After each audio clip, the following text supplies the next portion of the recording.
ఈరోజు పెద్ద పెద్ద వర్డ్స్ అని నేను మాట్లాడడంలా.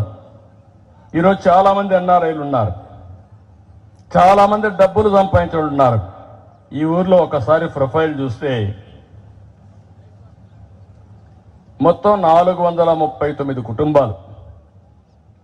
దీంట్లో ఓసీలు 140 కుటుంబాలు, బీసీలు 169, ఎస్సీలు 102, ఎస్టీలు ఒక 8 మంది.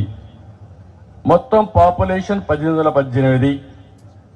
వివిధ కమ్యూనిటీస్ ఉన్న కమ్మాస్ ఉన్నారు 160 మంది, కాపులు ఉన్నారు ఒక 80 మంది, బ్రాహ్మిన్స్ ఉన్నారు ఒక 24 మంది, గౌడ ఉన్నారు ఒక 240 మంది, కుమ్మరు ఉన్నారు 90, చాకలు 40, మంగలు 8, నాయ బ్రాహ్మణ్ 4, ఎస్సీ మాల 212, ఎస్టీ ఎరుకల 23. మొత్తం ఓట్లు కూడా 849 ఉన్నాయి.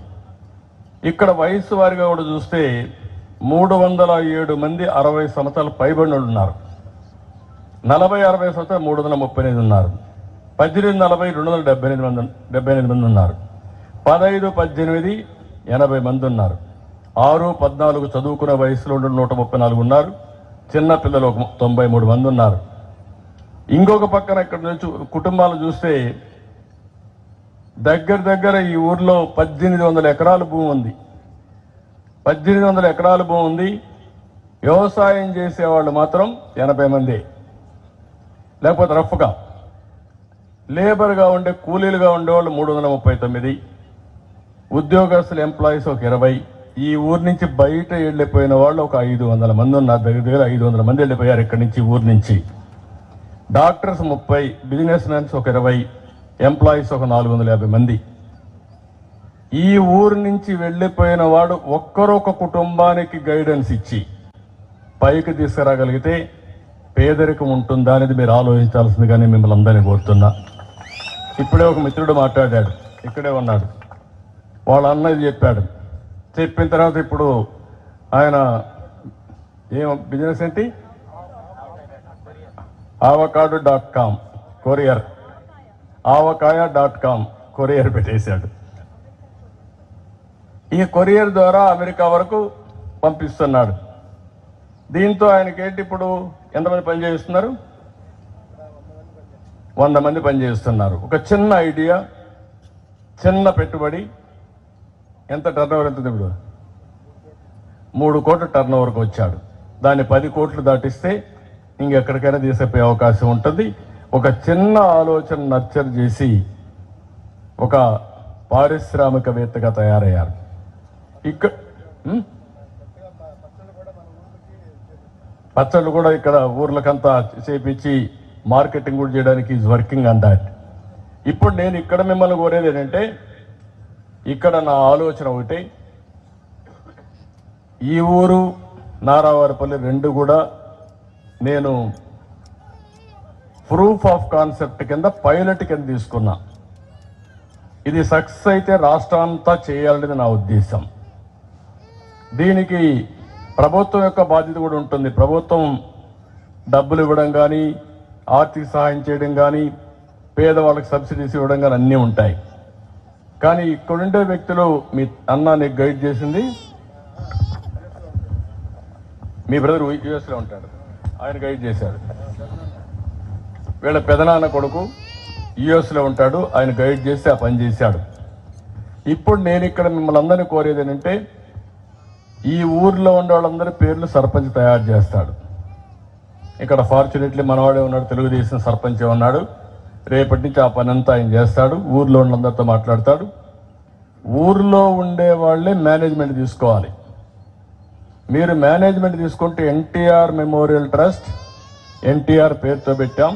ఫెసిలిటేటర్ రోలు ఎన్టీఆర్ మెమోరియల్ ట్రస్ట్ తీసుకుంటాం. మేము చేస్తాం ఆ పని చేసి, ప్రపంచంలో ఉండే ఈ ఊరి మీద అభిమానం ఉండేవాళ్ళు, ఎన్టీఆర్ వల్ల బాగుపడిన వాళ్ళు, సమాజం వల్ల బాగుపడిన వాళ్ళు, నా వల్ల బాగుపడిన వాళ్ళు, ఈ ఊర్లో ఉండే కుటుంబాలని బాగు చేసే బాధ్యత తీసుకోమని ఒక అప్పీల్ ఇస్తాం.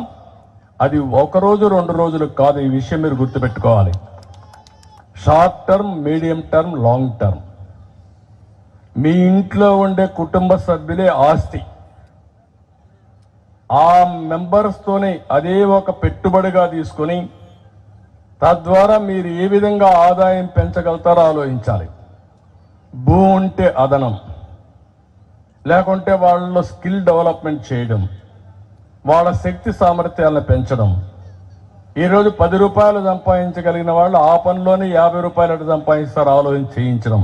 ఇప్పుడు నేను వస్తూ ఉంటే చూశాను, ఒక టైలర్, ఒక ముస్లిం అమ్మాయి మాట్లాడుతూ ఉంటే, నేను టైలర్ చేసుకుంటానండి మా హస్బెండ్ నేను, కానీ నెలకు 7,800 రూపాయలు వస్తుంది. ఆ 7,800 రూపాయలు చాలడం లేదు. అప్పుడప్పుడు నేను కూలి పనికి పోతాను, ఆ డబ్బులు ఈ డబ్బులు కలిపి కుటుంబాన్ని గడుపుతున్నాం అని చెప్పే పరిస్థితికి వచ్చారు. ఆ 7,000 రూపాయలు ఒక సంవత్సరంలో 15,000 చేసే మార్గం ఏంటి? రెండో సంవత్సరంలో దాన్ని మళ్ళీ ఒక 5 సంవత్సరాలకు ఒకసారి మన ఆదాయాన్ని రెట్టింపు చేసే మార్గాలు ఏమున్నాయి అన్నీ ఆలోచిస్తాం. ఇంకా ముందు చేయగలిగితే ఇంకా ఎక్కువగా చేస్తాం. ఇప్పుడు కొంతమంది పిల్లలు ఉన్నారు, చదువుకుంటూ ఉంటారు. ఏ చదువుకుంటే బాగుంటుందో అది గైడ్ చేస్తారు. వీళ్ళంతా అడాప్ట్ చేసుకున్న వాళ్ళు ఎవరైతే చేస్తారో మెంటరింగ్గా వాళ్ళు గైడ్ చేస్తారు. గైడ్ చేయడమే కాదు, ఒకవేళ డబ్బులు కానీ లేకపోతే ఆ డబ్బులు ఆర్థిక సహాయం చేసి మంచి స్కూల్లో పెట్టి చదివించే బాధ్యత కూడా వీళ్ళు తీసుకుంటే దానివల్ల ప్రయోజనం ఉంటుంది. ఆ మాత్రం చేయలేక కాదు, చేసే మనసు ఉండాలి. అలాంటి వాళ్ళనే రమ్మంటున్నా నేను. శక్తి ఉండాలి, వాళ్ళకు విల్లింగ్నెస్ కూడా ఉండాలి, మనసు కూడా ఉండాలి. అలాంటి వాళ్ళగా మనం తీసుకుని ప్రజలే ఆస్తిగా, కుటుంబ సభ్యులనే ఆస్తిగా ఎప్పటికప్పుడు మెంటరింగ్ చేస్తూ ఉండాలి. ఒక వాట్సాప్ గ్రూప్ పెట్టుకోండి. అందరికీ ఫోన్లు ఉన్నాయా? ఫోన్లు అందరికీ ఫోన్లు ఉన్నాయని వాళ్ళు చేరిపోయేకెత్తలు అందరూ. ఫోన్ లేని వాళ్ళు ఎవరు లేరు. 25 ఏళ్ల మునుపు నేనే తీసుకొచ్చా ఫోన్ కూడా. అప్పుడు అందరూ నన్ను ఎగతాళి చేశారు. ఫోన్ అంటేనే నేను ఇంకేం పని లేదు, ఫోన్ ఏమైనా అన్నం పెడుతుందా అని. ఇప్పుడు అన్నం పెట్టడం కాదు, ఫోన్ లేకపోతే భార్య లేకపోతే భర్తగా ఉండగలుగుతున్నాడు, భర్త లేకపోతే భార్య ఉండగలుగుతుంది, ఫోన్ లేకపోతే ఇద్దరు ఉండలేకపోతున్నారు. ఆ పరిస్థితికి వచ్చేసాం కమ్యూనికేషన్లో. ఆ ఫోన్ని పాజిటివ్గా ఉపయోగించుకోవాలి. ఆ పాజిటివ్గా ఉపయోగించుకోవడం అంటే ఒక వాట్సాప్ గ్రూప్ పెట్టుకొని ఆ 15 మందో 20 మందో ఆయన ఎవరైతే మెంటరింగ్ చేస్తారో ఆయనకు సంబంధించి పెట్టుకుంటే వాళ్ళకి ఏ కష్టం వచ్చినా, ఏ ఇబ్బంది వచ్చినా వాళ్ళతో కన్సల్ట్ చేస్తే ఈయన గైడెన్స్ ఇవ్వాలి. నేను ఒకటే చెప్తున్నా, డబ్బుల సంపాదించడం ఎంత ముఖ్యమో ఆ డబ్బుల్ని మీనింగ్ఫుల్గా ఖర్చు పెట్టడం కూడా అంతే ముఖ్యం. మనం ఎంత పెద్దగా పైకి వచ్చామనేది కాదు, మన ఊరిలో పుట్టిన వాళ్ళు కూడా మనతో సమానంగా పైకి వచ్చినప్పుడు ఉండే ఆనందం ఇంకొక దాంట్లో ఉండదు. ఆ విషయం మీరు గుర్తుపెట్టుకోవాల్సిందిగా మరొకసారి కోరుతున్నా.